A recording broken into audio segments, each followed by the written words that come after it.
क्या D dollarisation हो सकता है या नहीं, आज की इस वीडियो में डिटेल से जानेंगे। दोस्तों सबसे पहले हम जानेंगे डॉलर के थ्रू ट्रेड कैसे होता है। जस्ट फॉर एग्जांपल दोस्तों, भारत की एक कंपनी चीन की एक कंपनी को गुड्स बेचता है। सबसे पहले चीन की वो कंपनी क्या करता है, अपने रिजर्व बैंक में जाकर अपने युआन करेंसी को डॉलर में कन्वर्ट करता है और उस डॉलर को भारत का कंपनी को देता है। भारत का कंपनी क्या करता है, भारत की जो रिजर्व बैंक में आकर उस डॉलर को रुपए में कन्वर्ट करता है। दोस्तों इसी तरह पूरी दुनिया में चलता है। लेकिन सबसे बड़ा सवाल यहाँ पर उठता है, आज पूरी दुनिया डॉलर को एज ए मेन करेंसी के रूप में क्यों यूज कर रहे हैं। दोस्तों सबसे पहला रीजन है दोस्तों हाई लिक्विडिटी, मतलब डॉलर को अपने करेंसी में कन्वर्ट करना बहुत इजी होता है। हर एक कंट्री में कोई भी बैंक में जाकर डॉलर को अपने करेंसी में कन्वर्ट कर सकते हैं या अपने रुपये को डॉलर में कन्वर्ट करना बहुत आसानी होता है। दूसरा रीजन दोस्तों यूनिवर्सल एक्सेप्टेड, मतलब दुनिया का लगभग 155 कंट्री डॉलर को एज ए मेन करेंसी के थ्रू में रूप में एक्सेप्ट किया। और तीसरा दोस्तों पूरी दुनिया आज दुनिया में ऑयल हो, गोल्ड, कोई भी ट्रेड हो, डॉलर के थ्रू करने में बहुत आसानी होता है। इस वजह से दोस्तों आज पूरी दुनिया में लगभग नहीं 57% जो भी ट्रेड होता है डॉलर के थ्रू होता है। लेकिन सबसे बड़ा सवाल यहाँ पर उठता है, क्या डी डॉलराइजेशन हो सकता है या नहीं। बिल्कुल हो सकता है दोस्तों। 1995 में पूरी दुनिया लगभग 72% जो भी ट्रेड होता है डॉलर के थ्रू होता था। लेकिन दोस्तों आज वही कम होकर लगभग 57% में आ चुका है। दोस्तों ये एक एस्टिमेशन के हिसाब से आने वाले 10 साल के अंदर ये कम होकर लगभग 30 से 40% के बीच में आता है।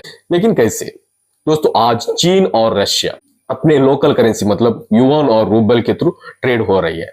दोस्तों हर साल लगभग 200 बिलियन डॉलर का ट्रेड हो रहा है एक रशिया और चीन के बीच में।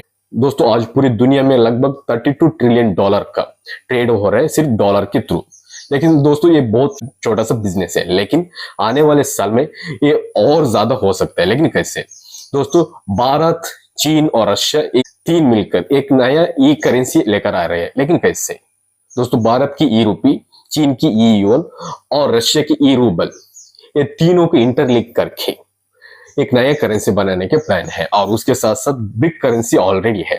इसके थ्रू भी हम डॉलर को अवॉइड करके इस दो करेंसी के थ्रू हम ट्रेड कर सकते हैं। इसी तरह दोस्तों हम डॉलर को अवॉइड कर सकते हैं। लेकिन सबसे बड़ा सवाल यहाँ पर उठता है, क्या डी डॉलराइजेशन होने से यूएसए को क्या होगा। दोस्तों यूएसए की मोनोपोली कम होगा, मतलब यूएसए आज डॉलर को एज ए वेपन के तरह यूज कर रहा है। दोस्तों आज यूएसए से कोई नाराज हुआ तो कोई भी कंट्री यूएसए डायरेक्टली सैंक्शन लगाता है, वो कम होगा। दूसरे रीजन है दोस्तों, यूएसए लो इंटरेस्ट में लोन देता है, ये कम होगा, मतलब बहुत बड़ा दिक्कत आ सकता है। आज भारत कोई भी देश को लोन देता है तो 10 से 15% इंटरेस्ट में देता है। आज वही यूएसए सिर्फ 4% इंटरेस्ट में लोन देता है। वो इस पर बहुत बड़ा इफेक्ट हो सकता है। तीसरा रीजन है दोस्तों, यूएसए सिर्फ डॉलर को प्रिंट करता है। इस वजह से दोस्तों यूएसए को ऑयल, गोल्ड, कोई भी चीज इंपोर्ट करने के लिए, मतलब गुड्स बाई करने के लिए बहुत आसानी होता है डॉलर के थ्रू। दोस्तों ये बहुत बड़े इफेक्ट हो सकते हैं यूएसए की इकोनॉमी पर जब डी डॉलराइजेशन बहुत जल्दी बहुत स्पीड में चला गया। तो आपके हिसाब से क्या होगा, कमेंट में जरूर बताइए दोस्तों। आने वाले 10 साल के अंदर क्या 30 से 40% एज ए माइंड ट्रेड के रूप में यूज कर सकता है या नहीं, कमेंट में जरूर बताइए।